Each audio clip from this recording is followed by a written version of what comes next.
تنظیم عوامی آرگنائزیشن کے زیر اہتمام ووٹ کی قومی اہمیت سے متعلق ایک تربیتی پروگرام تنظیم کے آفس میں منعقد کیا گیا، جس سے خطاب کرتے ہوئے تنظیم کے سربراہ سید عرفان علی شاہ نے کہا کہ ہر خاص عام شخص کے لیے لازم ہے کہ وہ ووٹ کی اہمیت کو سمجھے، کیونکہ ہم ووٹ کے ذریعے ہی اپنا حق رائے دہی استعمال کر کے ملکی و قومی فیصلوں میں شامل ہو کر اپنا حصہ ڈالتے ہیں۔ اس موقع پر خطاب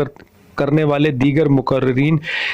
جامشورو بار کونسل کے صدر حیدر انڑ، سعید پنور، محسر اتحاد کے رہنما وڈیرا نور نبی محسر، پی پی لیبر بیورو کے امتیاز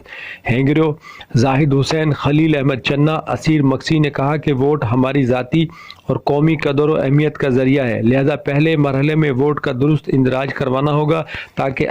عوامی نمائندوں کے انتخاب کے وقت درست فیصلہ کر سکیں۔ علاوہ ازیں اس موقع پر پی پی میں شامل ہونے والے اور ملک اسد سکندر کی قیادت پر اعتماد کرنے والے نور نبی محسر کو پرجوش استقبالیہ دیا گیا اور انہیں سندھی اجرک کا تحفہ اور ہار پہنائے گئے۔ اچھی ویو سردار ملک اسد، اچھی ویو کوہستانی ملک اسد۔